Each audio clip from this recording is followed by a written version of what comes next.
Saímos daqui com uma fé fortalecida.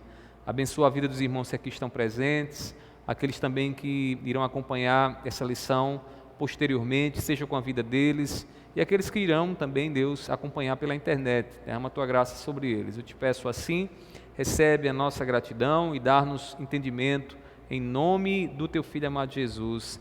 Amém. Amém. Meus irmãos, vamos abrir nossas Bíblias de pé ainda, lá em 1 Coríntios, capítulo 13. Primeira carta de Paulo aos Coríntios, capítulo 3, não 13, eu disse 13 porque acho que é o texto bastante conhecido de 1 Coríntios, mas é o capítulo 3, nós iremos ler do versículo 4 ao versículo de número 9.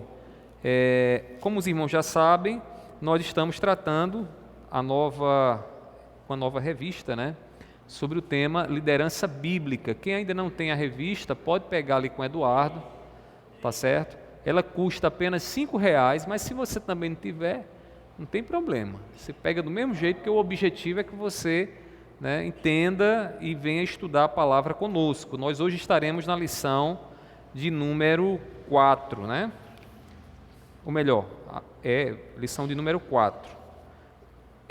O título é O Perfil de um Líder, as qualidades essenciais à liderança em Paulo. Então é isso que nós iremos nessa noite estudar. Diz assim, 1 Coríntios capítulo 3, do versículo 4 ao 9. Quando alguém diz, eu sou de Paulo, e outro diz, eu sou de Apolo, não é evidente que vocês andam segundo padrões humanos? Quem é Apolo? E quem é Paulo? São servos por meio de quem vocês creram, e isto conforme o Senhor concedeu a cada um. Eu plantei, Apolo regou, mas o crescimento veio de Deus. De modo que nem o que planta é alguma coisa, nem o que rega, mas Deus que dá o crescimento. Ora, o que planta e o que rega são um, e cada um receberá a sua recompensa de acordo com o seu próprio trabalho. Porque nós somos cooperadores de Deus e vocês são lavoura de Deus e edifício de Deus. Meu Deus, nos ajuda a entender a Tua Santa Palavra. Pai, essa lição que aqui será ministrada, eu te peço assim e sei que o Senhor fará, em nome do Teu Filho amado Jesus. Amém. Amém. Podeis sentar, meus irmãos. Nós hoje trataremos sobre as qualidades essenciais a liderança em Paulo. Quem foi o apóstolo Paulo, meus irmãos? Paulo ele foi responsável por aproximadamente 30% dos escritos do Novo Testamento. No Novo Testamento nós encontramos 13 cartas que Paulo escreveu a igrejas, e quando nós estudamos essas cartas e observamos o que está nela, estão nelas, a gente consegue perceber muito do perfil do apóstolo Paulo. E sabemos muito bem que Paulo, ele não é uma pessoa perfeita, não era uma pessoa que não tinha pecado, muito pelo contrário, era uma pessoa como eu e você, porém foi alguém que Deus soberanamente escolheu para que o evangelho pudesse se expandir. E Paulo, ele teve uma grande influência tanto na doutrina, como na ética, como também na organização da igreja. Irmãos, é impossível você falar do cristianismo e não citar Paulo. Alguém já disse até que quando a gente lê as cartas de Paulo, nós temos um esclarecimento, uma explicação daquilo que está no Antigo Testamento. Então, tem muita coisa lá no Antigo Testamento que a gente lê e a gente não entende em relação a Cristo, mas o apóstolo Paulo é um dos servos de Deus que foi utilizado por Deus, usado pelo Espírito Santo para nos dar esse entendimento, nos dar essa clareza. E nessa noite nós vamos então olhar para a vida de Paulo e como líderes da nossa casa, no nosso lar, aqui na igreja, nós vamos aprender com Paulo as qualidades que são essenciais a quem de fato é líder e quer liderar. Meus irmãos, embora Paulo ele não seja perfeito, como já falamos, o ministério de Paulo é digno de imitação para a igreja de Cristo Jesus. Porque a gente vê no Paulo, irmãos, um homem completamente dedicado à obra do Senhor. E Paulo tinha consciência disso a ponto de dizer, como ele escreveu lá em 1 Coríntios, capítulo 11, versículo 1, o seguinte: Sejam meus imitadores, como também eu sou imitador de Cristo. Eu e você, imagina eu e você dizendo, sejam meus imitadores, né? Paulo está dizendo, sejam meus imitadores, mas ele deixa claro que a base da imitação, a base da vida dele, aquilo que ele tem a ensinar à igreja, está baseado, está consolidado no nosso Senhor Jesus Cristo. Então, eu queria que você pudesse olhar para essas palavras de Paulo e entender que aqui Paulo nos dá a possibilidade da gente imitar ele, né? Seguir as pisaduras dele como líder da igreja. E é baseado exatamente nele que nós estudaremos aqui o perfil de um líder, o perfil de alguém que tem as qualidades de uma liderança, que está à frente, encabeçando a obra do Senhor e assim, né, expandindo o reino de Deus. Então, vejamos primeiramente aqui, vamos nos deter um pouco no caráter do líder, o caráter de Paulo. Nós iremos ver aqui pelo menos 3 qualidades, né, que Paulo ele tem. A primeira delas, a humildade, em seguida, a abnegação e, em terceiro, a ousadia. E aí, meus irmãos, vejamos então primeiro a humildade. Antes da gente prosseguir, alguém já disse com muita sabedoria que humildade é a única virtude que, se você diz que tem, você perde. Então imagine você dizer, eu sou humilde, né? Se você diz que é humilde, você deixou de ser humilde, porque a humildade, ela requer que as pessoas reconheçam a nossa dependência, reconheçam que temos de fato. E detalhe, não é algo tão simples assim, né?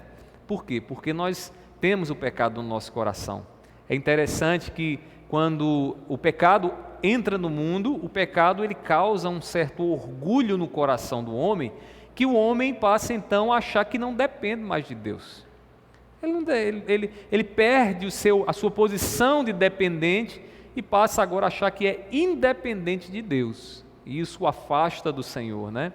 E essa mesma atuação do pecado ainda continua em nossos corações. É por isso que falar de humildade não é algo tão simples, pode ser até fácil de expor, mas na hora, na vida, na hora do vamos ver, como a gente costuma dizer, é algo que vai aí testar bastante a nossa vida, para que a gente de fato viva a humildade que o nosso Senhor nos ensina. Então Paulo, ele tinha, irmãos, consciência de suas limitações e do quanto faltava na vida dele para melhorar. Vejam o que diz Filipenses capítulo 3, versículo 12 e 13, versículos 12 e 13. Diz assim, Paulo escrevendo aqui aos Filipenses, Filipenses 3, 12 a 13. Não que eu já tenha recebido isso ou já tenha obtido a perfeição, mas prossigo para conquistar aquilo para o que também fui conquistado por Cristo Jesus. Irmãos, a mim não julgo havê-lo alcançado, mas uma coisa faço, esquecendo-me das coisas que ficam para trás e avançando para as que estão diante de mim. Olha o que Paulo está nos mostrando aqui, irmãos, ele está nos dando um testemunho da sua humildade, alguém que reconhecia a sua limitação, né? Ele poderia, como alguém inspirado por Deus, até dizer aqui que estava debaixo da inspiração e por isso agia corretamente, né, em perfeição, mas não é isso que a gente vê em Paulo. O que a gente vê em Paulo é uma declaração da sua consciência de que ele era humilde, de que ele não tinha ainda alcançado aquilo para o qual foi chamado, ou seja, ele estava prosseguindo para o alvo. Na vida cristã, em nossa vida, como servos do Senhor, também é assim. Toda vez que alguém nasce de novo, Deus transforma o seu coração, é como uma criança. Uma criança, quando ela nasce, normalmente as mães elas têm uma preocupação de ver se o bebezinho tem todas as partes do corpo, né? Eu lembro quando os meus meninos nasceram, e o primeiro momento que Mirelle encontrava eles, ela já despia eles e ia ver se estava tudo ok. A mãozinha, os dedinhos, os pezinhos, né? Eu acho que toda mãe faz isso, né? É uma preocupação materna, é quase que instintivo isso. E ela olha e diz, está perfeito, né? Tá perfeito, irmãos? Está perfeito, o bebê ali não tem defeito nenhum, está tudo ok. Só que aquele bebê ele precisa o quê? Se desenvolver, né? se desenvolver. Embora seja perfeito, ele ainda precisa se desenvolver. Então, nós, quando nascemos de novo, quando Deus nos alcança e nos transforma, nós também somos assim. Diante de Deus, já somos perfeitos. Deus vê em nós todas as partes que nós precisamos. Agora, essas partes precisam ser desenvolvidas para que a gente possa alcançar a maturidade que Deus deseja para a nossa vida. Mas para que isso aconteça, é necessário ter a consciência da humildade, ter a consciência de que nós somos dependentes de Deus, que não somos ainda aquilo que devemos ser. E o apóstolo Paulo então nos mostra isso.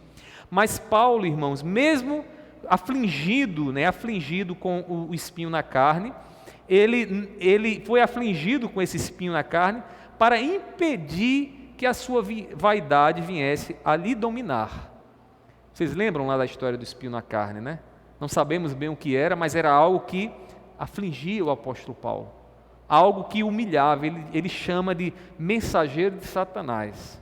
Era algo tão terrível na vida dele que ele dá essas qualificações, ou seja, era alguém enviado de Satanás para a vida dele, que o humilhava, que não deixava ele ter alguma soberba, alguma vaidade, muito pelo contrário, aquilo ali era um ato de humilhação que ele estava sofrendo. E ele diz assim, lá em 2 Coríntios, capítulo 12, versículo 7, ele diz assim: e para que eu não ficasse orgulhoso com a grandeza das revelações, foi-me posto um espinho na carne, mensageiro de Satanás, para me esbofetear, a fim de que eu não me exalte. Irmãos, é impressionante como Paulo tem consciência de que a sua natureza tendenciosa à soberba e à exaltação. E Deus conhece o nosso coração. E você sabe também que a gente está inclinado a isso. E Paulo então diz que Deus manda para ele o quê? Um mensageiro de Satanás, né? Deus permite que esse mensageiro de Satanás chegue à vida dele para humilhar a vida dele e ele permanecer dependente de Deus, permanecer na posição que nós precisamos ter todos os dias, uma posição de dependência do nosso Senhor. Meus irmãos, um líder de espírito altivo, ele caminha para a ruína, né? Alguém que bate no peito e diz: eu sou bom demais, eu não preciso de ninguém, eu já sei fazer, né? Vez ou outra eu me pego no meu relacionamento com minha esposa, né? Esses dias a gente até brincava com relação a isso, porque Deus coloca uma esposa ao seu lado para lhe orientar, lhe auxiliar, a auxiliadora, né? E às vezes a gente com a nossa cabeça dura, né? A gente, não, é assim, e a gente tem lá a esposa que vai nos dizer na cara, na lata mesmo, se é bom ou se é ruim, né? Às vezes a gente até pergunta a uma pessoa, é bom ou ruim? A pessoa diz, não, é bonzinho, né? Para não nos desagradar. Mas com a esposa é diferente. Se a gente pergunta, tá bom, tá ruim, ela diz, não presta, nem bote, né? E isso nos ajuda, só que tem o seguinte, a gente como líder, como pai de família, às vezes a gente é orgulhoso e não dá ouvido à esposa e quebra a cara, né? E essa semana eu conversava com a Mirelle sobre isso, ela falou um negócio e eu fiquei remoendo por dentro de mim. Eu disse, eu não vou ouvir o que ela está dizendo, eu não vou ouvir o que ela está dizendo. E quando foi no final do dia que a gente foi dormir conversando, aí eu disse a ela, Mirelle, eu lutei para não fazer o que você disse, mas eu voltei atrás e fiz, e graças a Deus deu certo. E aí a gente falava, né, como Deus é sábio, quando coloca uma auxiliadora ao nosso lado, né, nos ajuda bastante, né, aí a cumprir a missão que recebemos. Agora imagine quantas vezes, e vocês que são casados, vocês sabem, quando a gente fica altivo e diz, não preciso ouvir mais ninguém, agora eu sei o que é que eu tenho para fazer. Irmãos, veja o que diz Provérbios 16 e 18. Provérbios 16 e 18. Diz assim: antes da ruína vem o que aí, irmãos? Vamos lá? Antes da ruína vem o quê? Vocês não abriram ainda não, né? Fui rápido demais, perdão, irmãos. O que é que diz aí? Antes da ruína vem a soberba, irmãos. Aí ele diz, e o espírito orgulhoso precede a queda. O que é a soberba? Eu posso, né? eu sou o melhor, não há ninguém melhor do que eu. A pessoa mais capacitada do mundo sou eu, não preciso de ninguém. O que é que Salomão percebeu? Que esta percepção de si mesmo precede, vem antes da queda. Antes de alguém cair, ele começa a bater no peito e dizer: eu sou bom, eu não dependo de ninguém. Meus irmãos, Paulo, ele nos mostra exatamente o contrário. Ele nos mostra a humildade de um homem, né, servo de Deus, filho de Deus, homem poderoso em palavras e em atos também. E ele nos mostra, irmãos, que a humildade deve fazer parte da liderança. A gente como líder, e não me refiro aqui apenas a líder aqui na igreja, a líder na nossa família, a líder no nosso trabalho, a liderança aqui dentro dos departamentos da igreja. Nós precisamos ter a humildade, irmãos, porque o espírito orgulhoso, ele precede, ele vem antes da queda. A humildade, irmãos, ela anula a tendência ao personalismo, né? Ou seja, a ser um líder que esteja sempre no centro das atenções. Às vezes, irmãos, tem pessoas que no ato de liderança, eles estão lá como o centro de todas as coisas. Ele não consegue compartilhar a sua liderança, formar a liderança, por quê? Porque ele não dá espaço para outros líderes. E isso, irmãos, é fruto, muitas vezes, da falta de humildade. Porque quando a gente é humilde, a gente reconhece que a gente precisa dos irmãos. A gente faz um evento como a gente fez semana passada, sábado aqui no Sopão, e a gente precisou unir forças. Eu não teria condições de fazer sozinho, em hipótese alguma, aquilo que foi feito. Mas aí a gente conversa com a gente conversa com o grupo de louvor, com as irmãs da cozinha, com os irmãos que organizam, com aquele que lava o prato, com aquele que corta a carne, e a gente vai então estimulando cada um a exercer o dom que Deus lhe deu. Irmãos, nós temos que ter a humildade, caso contrário a gente vai ser aquele líder personalista, que está no centro, centralizador, que não compartilha com outros, né, o trabalho e a liderança que recebeu. Normalmente pessoas assim, elas levam a sua liderança na base do carisma, né, porque é uma pessoa muito carismática, e que no fundo são pessoas medrosas, porque acham que podem perder o seu status. Se tem uma coisa, irmãos, para a glória de Deus, que eu não tenho medo nenhum, né, é de que alguém possa tomar o meu lugar aqui na igreja. Eu não tenho medo nenhum, não tenho medo disso não, irmãos. Isso não é uma coisa que me preocupa, né? Nunca parei para pensar sobre isso. Às vezes tem gente que diz, cuidado, cuidado. Nunca parei para pensar sobre isso, irmão. Ficar preocupado. Como assim? Primeiro, porque foi Deus que me colocou aqui. Segundo, que se uma pessoa é mais benquista no coração de vocês do que eu sou, amém, que seja uma bênção na vida de vocês, né? Mas, irmãos, quando a gente tem uma preocupação, quando a gente é o líder personalista, que está no centro de todas as coisas, a gente tem medo, a gente fica amedrontado. Será que vão gostar de mim? Eu vou agradar, eu vou desagradar? A gente acaba não sendo autênticos naquilo que a gente faz. Meus irmãos, muitas vezes a falta de humildade, ela nos leva à inveja, a fazer com que outros, né, que estão desenvolvendo seu trabalho, muitas vezes sejam até boicotados, né, porque a gente não tem a humildade para reconhecer que ele também tem o seu dom e precisa desenvolver o dom da parte de Deus. É um líder também. Aprendamos com Paulo, meus irmãos, a ver as nossas limitações como líderes. Você como pai de família, você como mãe de família, uma mulher cristã, peça a Deus a humildade de Cristo, né, para reconhecer as limitações e, quem sabe, né, o espinho na carne que você tem, porque todos nós temos de alguma forma algo que nos humilha, né? Algo que nos mostra que nós não somos perfeitos. Às vezes até uma memória falha, né? A gente, eu não tenho a capacidade de memorizar, e a gente percebe que a gente, nessas situações, nós somos humilhados, porque Deus diz, você não é perfeito, você não é capaz de fazer o que só eu faço. Meus irmãos, há falhas que nós precisamos enxergar em nós, para não sermos tomados por esse personalismo, né? Devemos buscar o ideal de Deus. E qual é o ideal de Deus? O que é que vocês acham? Já falamos aqui. Qual é o ideal de Deus para a liderança? Que o líder seja um servo. Maior é o que serve no reino de Deus. O servo é aquele que está no lugar mais alto na hierarquia, né, da igreja do Senhor. E por que eu afirmo isso? Porque Cristo Jesus é o exemplo máximo de servidão, de servo. Ele está no lugar mais alto. Então nós precisamos nos inspirar nele, buscar esse ideal de Deus para as nossas vidas. E o que vemos aqui nessa lição é que o apóstolo Paulo, ele tinha essa humildade. Era alguém que, através do que escreveu aqui, deixa claro para nós o que é a humildade que precisamos ter.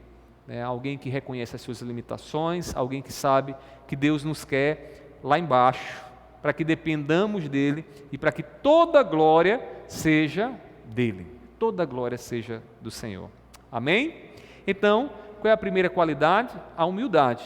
Mas Paulo também vai nos mostrar uma outra qualidade aqui no seu ministério, que é a abnegação. A abnegação. Vocês se consideram pessoas abnegadas? Sim ou não? Muito bem, Sérgio, a intenção foi essa. Sérgio disse, eu não sei nem o que é isso. A abnegação, meus irmãos, é o desprendimento em favor de alguém. Quando você abre mão de alguma coisa na sua vida em favor de uma outra pessoa, você está negando a sua vontade para que uma outra pessoa seja abençoada. A abnegação é isso. Será que Cristo nos ensina isso? Será que Paulo aprendeu essa abnegação com Cristo? Filipenses capítulo 2 diz, mesmo sendo Deus, não teve por usurpação ser igual a Deus. Antes a si mesmo se esvaziou, tomando a forma de servo. Ou seja, Jesus, irmãos, mesmo sendo Deus, Criador dos céus e da terra, o Deus com todo o seu esplendor e glória, quando veio aqui nesse mundo, Ele fez o quê? Ele abriu mão da sua glória. Ele negou a sua glória para se compadecer de nós, para nos ensinar a abnegação que a gente precisa ter. Meus irmãos, Paulo ele aprendeu o contentamento como o fruto da sua abnegação. Como assim? Em muitos momentos Paulo ele abriu mão da sua vontade de estar numa situação confortável e boa em favor da igreja, em favor do crescimento do reino. Independente da situação econômica que ele se encontrava, irmãos, ele estava sempre alegre com o que tinha, por uma razão que a gente não pode esquecer, que Deus é quem cuida da nossa vida e que nos dá o que a gente necessita. Ah, pastor, mas eu não tenho ainda o que eu quero. Não confunda, você pode querer alguma coisa e Deus não vai te dar, mas Ele vai te dar o que você necessita. Ele vai te dar o que você necessita e que é necessário, é importante para a sua vida. Veja o que Paulo diz em Filipenses capítulo 4, versículo 11 e 12. Por favor, quem encontrou esse texto, pode me ajudar lendo? Filipenses 4, 11 a 12. O que é que diz?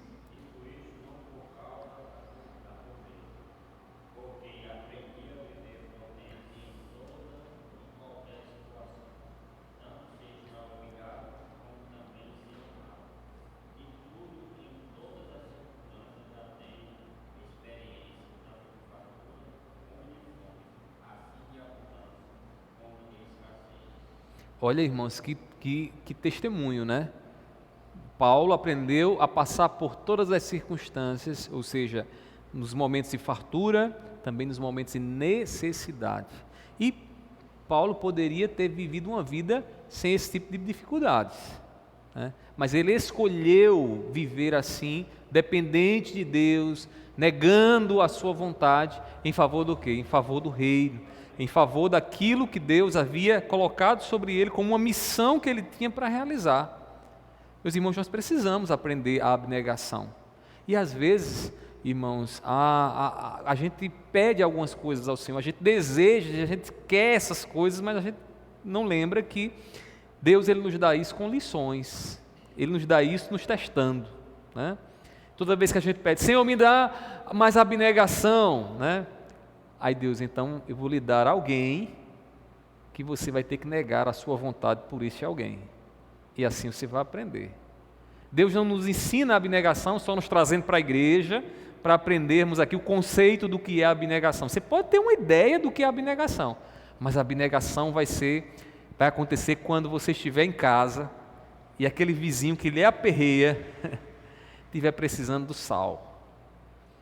E aí você vai dizer, eu poderia não dar esse sal a ele, mas eu vou negar a minha vontade, vou abençoar a vida dele, a vida dela. Eu sei que aqui o sal pode ser qualquer outra coisa, viu, meus irmãos? Mas às vezes isso é difícil, viu? É difícil. A gente fica relutando, vou negar a minha vontade. Essa semana eu conversava com uma irmã, né? A irmã dizia para mim a dificuldade que tem de andar de ônibus, né? Às vezes vem do trabalho com o filho, com a filha no braço, meu mundo de mochila, aí quando entra no ônibus, está lá uma pessoa sentada no banco exclusivo lá, que é para mães com crianças de colo e tal, e a pessoa sai do banco chiando, dizendo, rapaz, tu vai sentar? É? Como assim tu vai sentar? Né? E aí você percebe, irmãos, como as pessoas elas têm dificuldades em negar a sua vontade, né? Por alguém, e até alguém de forma justa, né? Uma mãe com um filho no braço, né? É uma causa justa, negar a minha vontade por essas pessoas. Agora, veja o que é que Deus fez, né? Cristo abriu mão da sua vontade, foi para aquela cruz em favor de pecadores, como nós. Irmão, isso é impressionante, irmãos. Isso mexe conosco, né? Como é que ele faz isso por nós, que não somos bons? É nós que deveríamos, era quem está na cruz, éramos nós, não ele. Ele foi lá, abriu mão da sua glória por nós. Meus irmãos, nossos liderados, as pessoas que Deus tem colocado sobre a nossa liderança, sejam os nossos filhos, sejam aqui na igreja, nos departamentos, seja lá no trabalho, essas pessoas, irmãos, elas devem ver em nós o exemplo do amor pelo Evangelho e da abnegação que esse amor causa em nosso coração, abrir mão da nossa vontade em favor de que o Evangelho seja compreendido, de que o Evangelho se expanda, de que vidas sejam alcançadas por Cristo Jesus. Muitas vezes, irmãos, teremos que renunciar à nossa vontade para que o Evangelho brilhe em nosso meio. E é uma coisa difícil, porque a igreja não é um lugar de pessoas perfeitas. A igreja é um lugar de pessoas falhas. Vez ou outra está o irmão pisando no calo da gente, né? A gente fica chateado, aí a gente fica aborrecido. A gente queria que fosse perfeito, mas não é. Né? Fazer feito um pastor disse certa vez, chegou o irmão e disse, pastor, não dá mais para eu conviver nessa igreja, que o povo peca muito, o povo é muito falho. Aí o pastor disse, meu irmão, deixa eu fazer só uma oração por você, antes de você se despedir da nossa igreja. E aí ele fez a oração, e na oração ele disse, Senhor, mata esse irmão e leva ele para o céu. Mata porque aqui nessa terra, ele não vai encontrar a igreja que ele quer, só no céu. Só no céu, uma igreja de pessoas perfeitas, uma comunidade de pessoas perfeitas, só no céu. Aqui na terra, não. Aqui na terra, a gente vai estar convivendo e muitas vezes pisando no pé um do outro e precisando pedir perdão. E a gente precisa aprender, irmãos, a abrir mão da nossa vontade para que o Evangelho ele possa progredir. Eu já tive experiências, inclusive aqui no nosso meio, irmãos, que eu poderia ter permanecido na minha, ter tocado minha vida pensando em mim mesmo, mas eu tive que me sacrificar em muitos momentos para que o Evangelho não deixasse de ser pregado, para que vidas não deixassem de ser edificadas pelo Evangelho de Cristo Jesus. Isso é custoso, viu? Pensa que isso é fácil, não. Isso faz a gente derramar lágrima, isso fica o diabo buzinando o tempo todo, não, você não deveria ter feito isso, e nem assim. Fica fazendo isso, é próprio dele. Mas a gente precisa aprender com Paulo, que aprendeu com Cristo Jesus, a ser abnegado. Um líder, ele tem que ser abnegado. Em outras palavras, ele precisa aprender a engolir alguns sapos. Porque se você vai fazer questão por tudo, você vai arrumar um problema, meu irmão. Você vai viver com ninguém. Tudo vai ser razão para um problema. Meu amigo, não vai muito longe. Meus irmãos, essa abnegação foi vista na vida do apóstolo Paulo e era uma das qualidades essenciais da liderança que Paulo exemplifica para nós. Mas ainda há uma terceira qualidade que eu queria destacar aqui com vocês, observem na revista, né? E qual é essa terceira qualidade? A ousadia. A ousadia.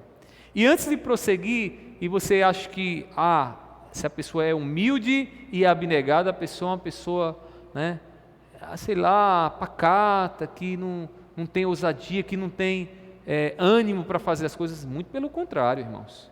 Embora Paulo fosse humilde e abnegado, ele era alguém extremamente ousado.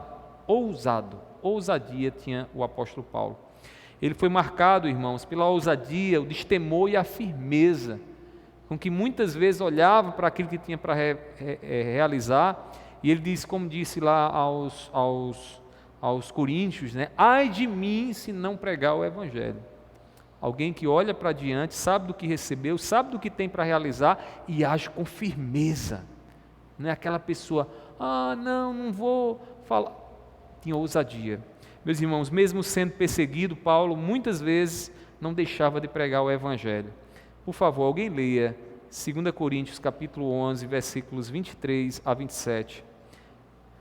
Paulo poderia ter aberto mão da pregação do evangelho, mas ele não fez isso. Mesmo diante das dificuldades, mesmo diante das adversidades que se levantavam contra ele, ele ousadamente pregava a palavra de Deus. Por favor, podem ler? 2 Coríntios 11, 23 a 27.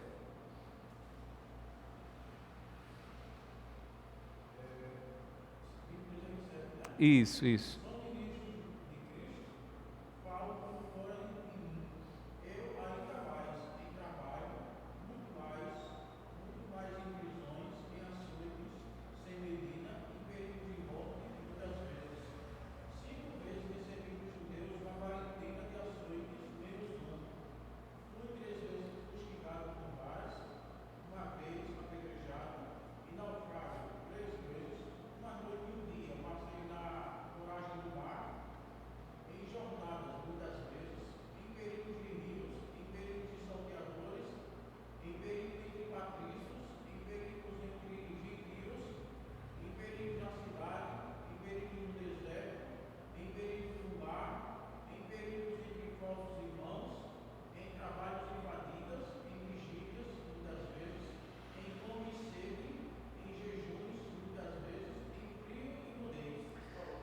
Só isso, irmãos, né?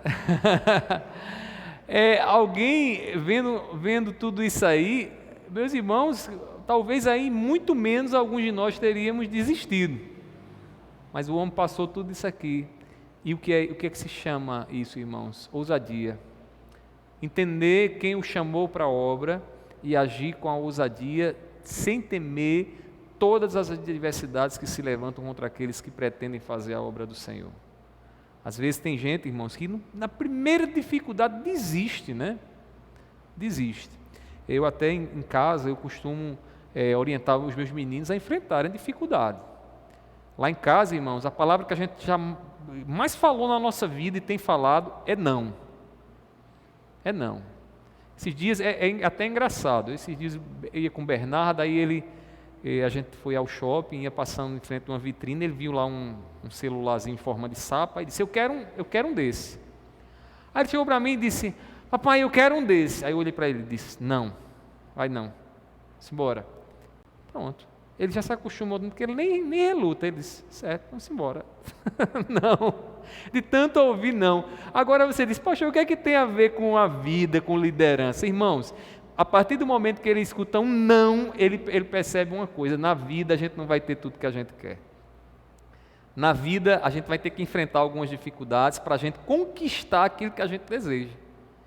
E a gente já está ensinando ainda na tenra idade os nossos meninos a entender que eles vão ter que batalhar por algumas coisas, que tudo não vai cair do céu não.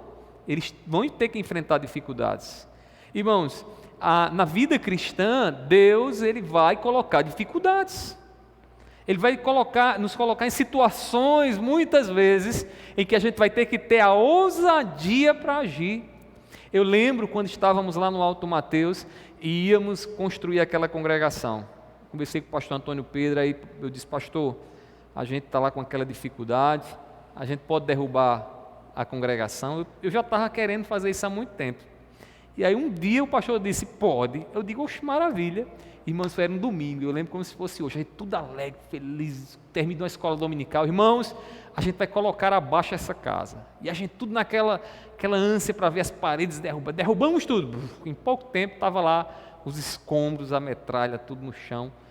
E aí a gente parou e disse, e agora, onde é que a gente vai se reunir, né, para fazer culto? Mas foi aí a ousadia, né, porque as dificuldades aparecem. Muito bom, você faz, mas dificuldades aparecem. Deus então tocou no coração do irmão que não está mais conosco, o irmão Heleno. Aí o irmão Heleno disse, pastor, vamos lá para a garagem da nossa casa. E foi uma maravilha. Passamos lá 2 anos na garagem do irmão, com muitas dificuldades que apareceram depois. Meus irmãos, a gente tem que ter ousadia. A gente tem que estar pronto para encarar dificuldades. Se nós quiséssemos não encarar dificuldades, nós teríamos passado o resto do tempo debaixo de uma casa a ponto de cair na cabeça da gente. Que a casa lá, o telhado era ruim, né? O telhado estava comido, umas partes lá estavam quase caindo, a gente ficava preocupado, né? Mas aí a ousadia nos fez dizer, vamos botar abaixo, vamos tocar adiante, vamos fazer a coisa prosperar. E graças a Deus hoje está lá a congregação, né? Os irmãos todos cooperando, né? Graças ao Senhor, a gente tem um trabalho lá, estruturalmente falando, é muito bom ali na congregação do Alto Mateus, mas tinha que ter ousadia para derrubar. E na vida da gente como líderes vai ser assim.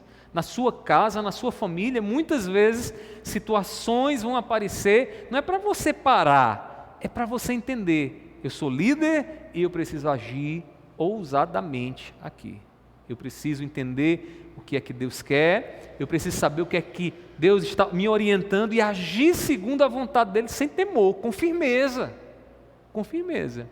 A gente não pode fazer feito os espias que foram à terra prometida, mesmo Deus tendo dito, olha, a terra é de vocês, terra que mana leite e mel. Aí o povo volta e os espias voltam e dizem, a gente está como um gafanhoto diante dos gigantes lá, a gente não vai conquistar aquela terra. Aí o que é que Caleb e Josué dizem? Vamos, porque Deus nos prometeu. Que é isso? Ousadia, irmãos. Paulo tinha essa ousadia. Paulo não abriu mão das suas convicções e de mostrar as suas posições. Por quê? Ousadia gera isso em nós. Saber que Deus está conosco. Quando a gente age como líderes com ousadia, às vezes as pessoas dizem, não vai dar certo, não presta, não vai acontecer. Começa a botar dificuldades, irmãos. Porque tem gente que é assim, a gente só vê dificuldades, né? Não vai acontecer, não vai dar. E aí, se o líder não tiver convicção, ousadia, ele não vai conseguir, ele não faz. Será que é só na igreja que acontece assim? Será que na família também não é assim?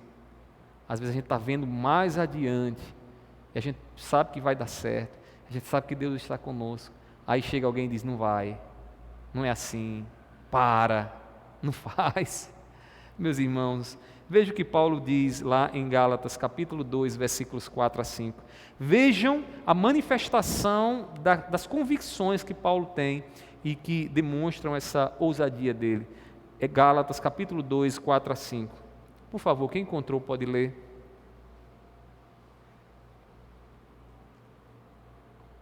Gálatas 2, capítulo 2, 4 e 5. Por favor, pode ler.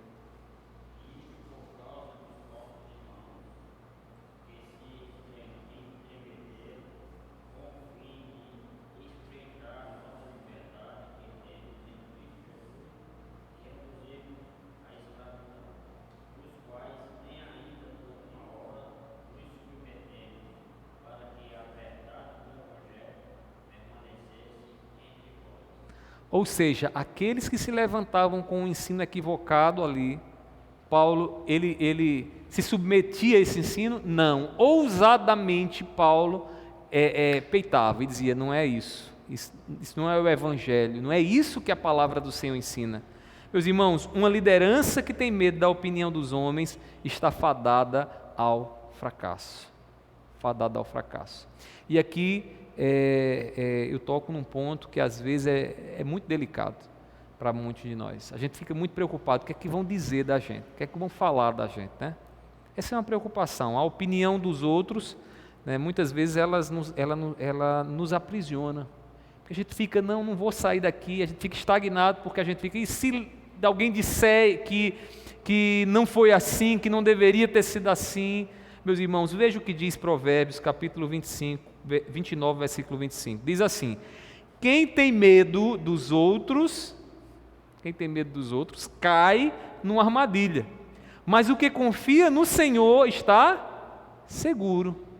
Quem é que tem medo dos outros? Um líder com medo nos outros. Um líder que está à frente, encabeçando e guiando um grupo, seja na família, seja na igreja, seja no trabalho, olha para diante, sabe o objetivo em comum que deve levar o grupo, aí fica medroso, pensando, não, o que é que vão dizer de mim, o que é que vão pensar? Meus irmãos, quem age assim, cai em armadilha. O líder ele tem que ter uma visão muito clara. Ele tem uma visão para onde nós estamos indo, para onde nós estamos caminhando, né? Onde queremos chegar como grupo, como igreja, onde é que nós queremos chegar? Meus irmãos, a ousadia ela deve ser temperada, claro, com a humildade e também com a administração, né? Não adianta ser um ousado sem usar, sem a humildade você vai ser alguém, né, soberbo. E sem a administração vai lhe faltar juízo, entendimento. Então, para temperar a ousadia, crendo que Deus nos chamou para fazer o que a gente tem para fazer, a gente precisa dessas virtudes conosco. Para ser um líder como Deus deseja, precisamos entender o objetivo comum do grupo que estamos liderando. Então, eu falo como pastor aqui, eu preciso entender para onde é que a gente está caminhando. Tem coisas, às vezes, irmãos, que eu não invisto aqui, eu não me preocupo em estar investindo, porque eu sei que são coisas que vão nos atrapalhar na caminhada. O nosso propósito aqui como igreja, um propósito maior é adorar a Deus, né? É estarmos aqui adorando a Deus, é estar alimentando aqui o nosso coração com a palavra e vivendo tementes ao Senhor. Qualquer coisa que impeça isso, que dificulte isso na caminhada, como líder, eu tenho que dizer, eu não posso apoiar isso. Então, meus irmãos, o líder ele precisa saber para onde o grupo deve ir e conduzir então a esse objetivo. Devemos agir então de acordo com o que Deus ele nos ordena a fazer. É assim que lideramos, é assim que colocamos a mão no volante e dizemos, eu sei para onde é que a gente vai. Então, entra aí, né, para que a gente possa conduzir o barco. Meus irmãos, então vimos até aqui essas qualidades na vida do apóstolo Paulo. Quais são elas? Primeira, humildade. Segunda, abnegação. E a terceira, ousadia. Alguma dúvida? Os irmãos querem fazer alguma pergunta? Até aqui? Fiquem à vontade, tá bom? Vamos lá para a parte 2, então, da nossa lição. As habilidades de um líder. E agora nós veremos aqui duas habilidades que são muito importantes e que Paulo vai nos mostrar no testemunho dele. Primeiramente, habilidades administrativas. Qual é a primeira habilidade administrativa? Planejamento, irmãos. Saber fazer um plano, ter um curso traçado de como agir para a gente chegar onde a gente quer chegar. Será que Paulo tinha isso? Será que Paulo era um líder que fazia planos? É isso que nós vamos ver na vida dele. Paulo ele planejou, irmãos, os meios para a expansão do Evangelho. É interessante porque Paulo ele desejava expandir, levar o Evangelho até a Espanha. E quando ele escreveu a sua carta aos Romanos, ele vai deixar isso muito claro no capítulo 15, versículos 23 e 24. Ouça o que diz aí, Romanos 15, 23 a 24. Diz assim: mas agora, não tendo mais campo de atividade nesta região, nestas regiões, e desejando há muitos anos visitá-los, penso em fazê-lo quando em viagem para a Espanha, pois espero que, de passagem, eu possa vê-los e que vocês me encaminhem para lá, depois de haver primeiro desfrutado um pouco a companhia de vocês. Olha como a coisa não é uma coisa desordenada, irmãos. É uma coisa pensada, planejada. Paulo queria pregar o Evangelho, e seu desejo era que o Evangelho chegasse aos irmãos na Espanha, e ele contava com o apoio da igreja em Roma. Então, ele exercita o que é aqui? Planejamento. Às vezes, os nossos empreendimentos, eles dão errados porque nós não sabemos planejar ou não planejamos, deixamos a coisa acontecer, né, de todo jeito, à toa, e aí quando não há um planejamento, irmãos, a gente não tem como avaliar se foi positivo, se foi negativo aquilo que a gente fez, para onde é que nós estamos caminhando, quais as estratégias nós devemos utilizar. E eu digo uma coisa, na família a gente precisa fazer esses planos. Eu lembro a primeira vez, Mirelle, que a gente comprou um computador na vida da gente, depois de casado. Era um computador, ainda lembro como se fosse hoje, da Positivo. Era uma maravilha, irmãos. Hoje ele nem roda, nem rodava, porque era uma tecnologia antiga. Mas quando eu sentei com Mirelle, eu disse, Mirelle, a gente não tem tanta condição. Eu precisava na época para digitar os trabalhos da universidade, mas a gente conseguiu rapidinho, irmãos, com a cooperação e o planejamento entre a gente. A gente pesou tudo, a gente traçou o quanto a gente tinha, o que a gente iria fazer, como a gente ia levantar recursos, e em pouco tempo, irmãos, Deus abençoou. Ao homem cabe fazer planos.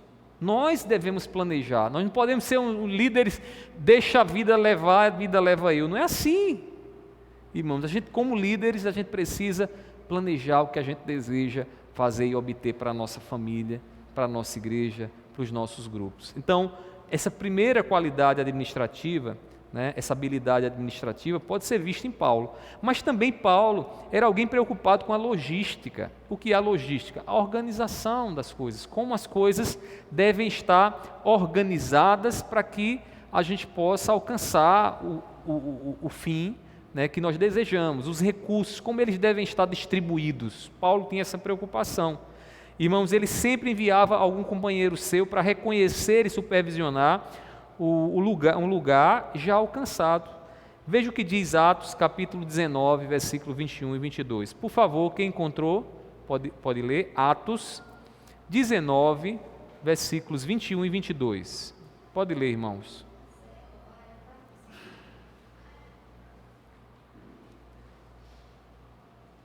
Amém? Diz assim, deixa eu ler. Depois destas coisas, Paulo resolveu no seu espírito ir a Jerusalém, passando pela Macedônia e a Caia. Ele dizia, depois de passar por Jerusalém, preciso ir também a Roma, tendo enviado à Macedônia 2 daqueles que o ajudavam, a saber, Timóteo e Erasto. Permaneceu algum tempo na província da Ásia. O que é que nós vemos aqui nessas palavras de Lucas? Irmãos, como Paulo, ele tinha uma logística, como ele pensava, né, na organização daquilo que tinha para realizar, em como distribuir o recurso humano e também as suas forças ali naquilo que ele tinha para realizar. Além disso, meus irmãos, além de planejar e cuidar da logística, Paulo também cuidou dos recursos humanos, cercando-se de companheiros fiéis e capacitados. Em Romanos capítulo 16, versículos 3 e 9, ele arrola para nós ali alguns nomes que estavam junto dele, que eram companheiros dele no seu ministério.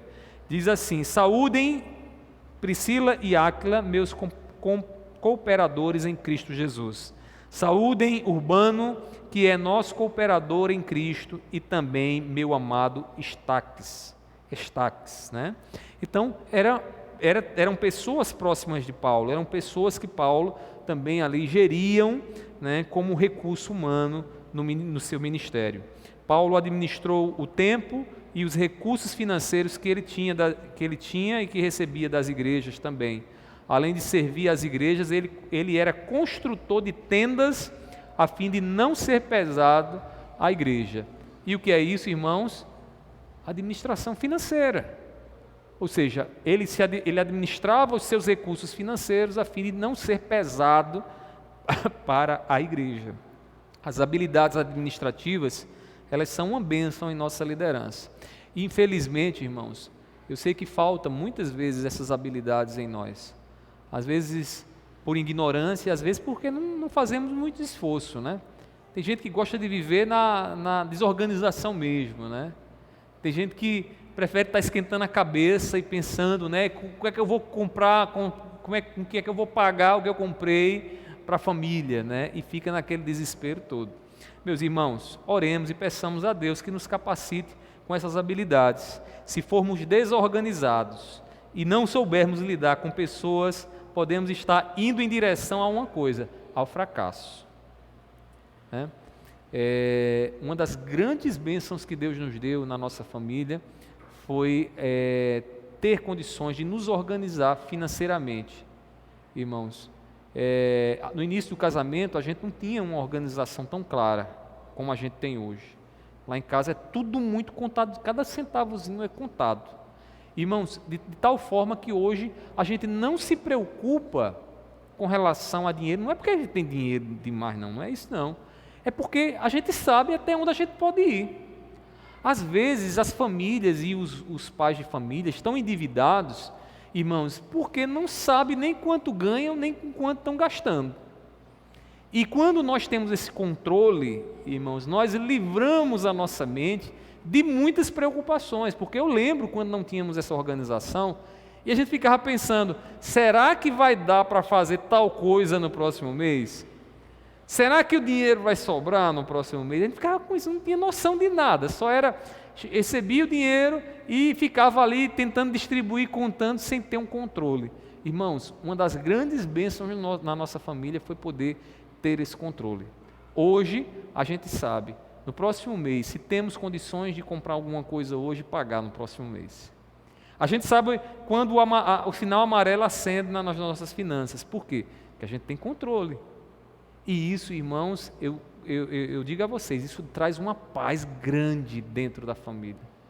Porque muitas vezes a gente está aperreado, muitas vezes a gente está esquentando, até discussões dentro do próprio relacionamento acontecem porque a gente não tem noção dos limites, do quando pode, do quanto não pode gastar. Então, meus irmãos, habilidades administrativas são muito importantes como líderes que somos, seja na igreja, seja na família. E eu sei que eu posso estar aqui falando e chovendo no molhado, porque vocês sabem de tudo isso, mas se porventura houver alguém que não sabe disso e nem tem tido esse cuidado, ore a Deus e peça a Deus essa sabedoria para você se organizar, para você saber gerir os seus recursos, planejar com a sua família, porque isso é uma grande bênção, irmãos. E por fim, o que Paulo nos mostra ainda como habilidades relacionais. A liderança de Paulo, irmãos, era baseada em relacionamentos.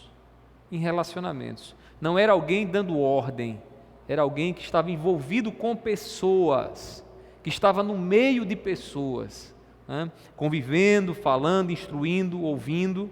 Isso fica evidente, irmãos, no tratamento que Paulo tinha e que dava às pessoas. Ele por muitas vezes chamava as pessoas de meu filho, filho amado. O que é isso, irmãos?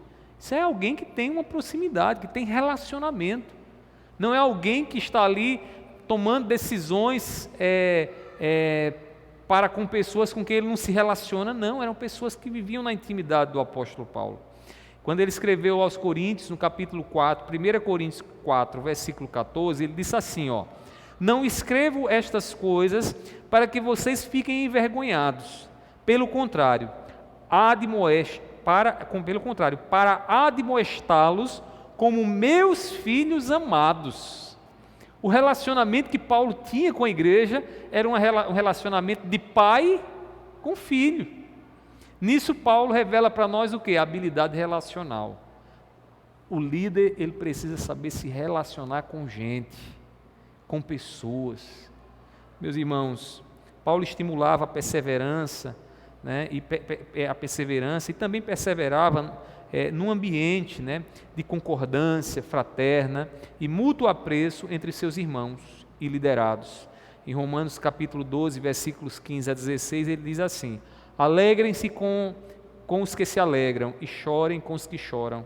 Tenham o mesmo modo de pensar de uns para com os outros. Em vez de serem orgulhosos, sejam solidários com os humildes. Não sejam sábios aos seus próprios olhos. Meus queridos irmãos, nós não podemos prescindir de cultivar bons relacionamentos se quisermos liderar. Não há, tire isso da sua cabeça. Se você acha que tem como ser líder, estando distante das pessoas. Não tem. Quem de fato é líder gosta de gente, gosta de estar no meio de gente, Às vezes tem gente, eu sou líder porque eu sou pastor, eu sou missionário, porque eu recebi um título. Você pode receber quantos títulos você tiver, mas se você não gosta de estar no meio de pessoas, você não tem habilidade relacional. E se você não tem habilidade relacional, você tem sérios problemas para liderança. Eu conheci pessoas, irmãos, que tiveram que abandonar a igreja, tiveram que não abandonar, mas tiveram que sair da igreja por livre e espontânea pressão mesmo, né? Por quê? Porque não tinha habilidade relacional, né? Líderes que não gostam de visitar, que não gostam de conversar, que tem lá um evento da igreja, não se envolve, né? Irmãos, eu conheço igrejas, inclusive, que sofrem por conta disso, porque os líderes não se envolvem. Como é que você é líder? Você foi chamado para estar à frente, para estar governando, para estar direcionando ali o povo na caminhada, mas você não se envolve. Não existe isso, irmãos. Então, é preciso que a gente busque, peça a Deus essa habilidade relacional. E isso também requer de nós, claro, algumas dificuldades, alguns desafios a serem vencidos, porque lidar com gente, irmãos, é uma coisa, né, delicada. Vou dar um exemplo aqui para vocês. Às vezes eu digo uma coisa para um irmão e eu sei que eu não posso dizer aquela mesma coisa para o outro irmão. Sabe por quê? Porque a gente conhece, a gente sabe da estrutura ali de cada um e às vezes aquilo ali pode ser até mal compreendido pelo outro. E você tem que ter essa habilidade de se relacionar com as pessoas, porque a habilidade para se relacionar com as pessoas é conhecer e saber que às vezes você dizer uma coisa para um pode não ser a mesma coisa para o outro, e a gente tem que estar aí administrando, né, liderando, né, para que a coisa mantenha a harmonia, graças a Deus. Eu louvo a Deus pelo tempo que a gente já tem aqui. No total são o quê? São acho que mais de 15 anos, né? Que a gente está aqui, e aqui na igreja como líder, como presidente, pastor presidente, já faz 8 anos, né? 8 anos. Então, já tem um tempo, faz mais, não faz? É porque minha cabeça para data, para número é um problema, irmãos, é um problema, né? Já disse a Mirella aqui. Mas é por aí, tá certo? É aproximadamente isso aí.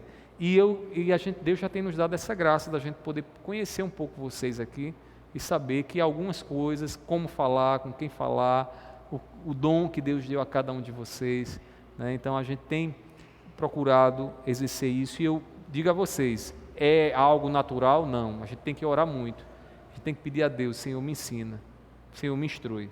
Meus irmãos, lembremos que não há relacionamento de mão única. Às vezes a gente quer se relacionar, mas a gente só quer receber, né? A gente não quer dar, a gente não quer estar junto das pessoas, né? Então, a gente precisa entender que é uma via de mão dupla, eu dou e eu recebo. Ambos precisam estar dispostos a conviverem, assim, de fato, o relacionamento vai existir. Concluindo então aqui a nossa lição, embora Paulo ele tenha vivido há muito tempo atrás, né, não seja alguém de hoje, Paulo tem muito a nos ensinar através do seu testemunho, através do que escreveu, daquilo que ele viveu. Então, irmãos, busquemos nos inspirar naquilo que o apóstolo Paulo viveu, né, para sermos líderes no nosso lar, aqui na igreja, no nosso trabalho, e que o nome do Senhor ele seja então glorificado através da nossa liderança. Que Deus nos ajude, que Deus nos abençoe, em nome de Jesus. Amém? Os irmãos querem fazer alguma colocação, alguma pergunta sobre a lição? Diga aí, Pedro.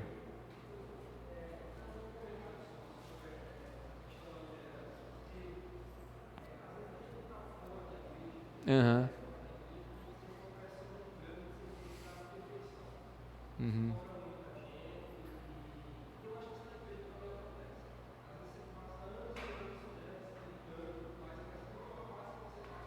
Uhum. É verdade, verdade.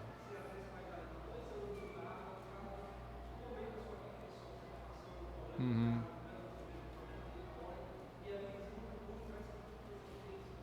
Uhum. Uhum. É verdade. Uhum. É, exatamente. É verdade.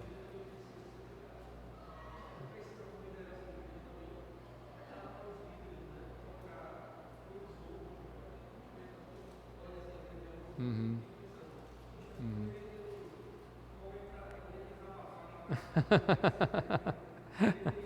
É importante. O Pedro está falando aqui sobre a importância de líderes procurarem outros líderes para poder compartilhar o fardo, né, que a gente carrega. A gente precisa disso, a gente precisa criar um contexto em que a gente tenha essa abertura para conversar e apresentar as nossas falhas, que a gente falha. Eu não sou perfeito, não sou perfeito, eu acho que aqui ninguém é perfeito, né? E a gente precisa pedir muita graça a Deus, né, e não deixar também se escravizar por essa ideia da perfeição, que há uma demanda. As pessoas olham para a gente, eu acho que a gente não pode falhar, né? Olha, acho que a gente não tem os nossos pecados, as nossas falhas. Temos, né? Temos. Agora, precisamos da graça do Senhor, primeiramente do Deus, ter a convicção que Deus é quem nos socorre, é quem nos ajuda, né? E também a manifestação de Deus através de quem? De vocês. Como é que a gente recebe o carinho, o consolo, o conforto de Deus? Através de vocês, né? E eu louvo a Deus assim, porque eu tenho encontrado aqui no meio de vocês, né, muitos irmãos que são assim, bênção de Deus mesmo. A gente chega, pastor, estou orando, como é que o senhor está? Manda uma mensagem e a gente fica naquela coisa, poxa, como é bom saber que tem alguém que está orando por nós, que está preocupado conosco. Isso é muito positivo, né? Pedro ia falar? Não, não. Mais alguém, irmãos, quer falar? Se não, vamos ficar de pé? Vamos orar? Hoje o tempo voou, não sei se é o meu... mas está certo ali. Voou o tempo mesmo, né? Então vamos agradecer. Amanhã, né, estejamos todos aqui. Amanhã é ceia. Venham preparados, preparem o coração para se alegrar conosco na adoração ao nosso Deus, em nome de Jesus. Meu Deus, nós te agradecemos, Senhor, por essa noite, pela oportunidade que tivemos de estarmos aqui, Deus, ouvindo a Tua palavra, compartilhando também um pouco da nossa vida com os nossos irmãos. Eu te peço, Senhor, todos nós aqui que temos a responsabilidade de liderar na nossa família, liderar filhos, liderar no trabalho, nós pedimos, Senhor, que o Senhor nos ajude. Pai, queremos, antes de qualquer coisa, ser fiéis a Ti e exercer aquilo que o Senhor colocou sob nossa responsabilidade, de forma que o Teu nome seja glorificado. Essa é a motivação do nosso coração. Te pedimos, ajuda-nos e leva-nos também agora para os nossos lares em segurança e dá-nos uma noite de descanso para que amanhã estejamos aqui, Deus, prontos para Te adorar e Te exaltar como o Senhor merece. Pai, assim eu Te peço, assim eu Te oro, em nome do Teu Filho amado Jesus. Amém, amém. Deus abençoe, irmãos, a todos. Tenham todos uma ótima noite em nome de Jesus.